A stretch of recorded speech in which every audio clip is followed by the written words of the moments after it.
জাপানের কোনো বিল্ডিংয়ে ৪ নাম্বার রুম নাই। আপনি যেখানেই যান জাপানের কোনো বিল্ডিংয়ে এবং কি হোটেলে ৪ নাম্বার রুম নাই। ৪ নাম্বার এবং ৭ নাম্বার নরমালি এই রুমগুলা থাকে না।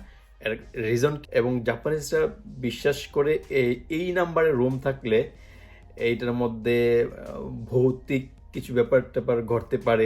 নরমালি এই নাম্বারিংয়ে কোনো রুম রাখা হয় না। ওই নাম্বারের রুম যদিও বা থাকে ভুল করে, ওই জায়গায় কোনো মানুষ থাকে না।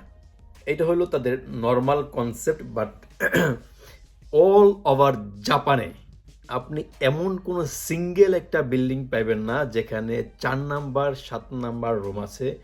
অত হোটেলের তো প্রশ্নই আসে না।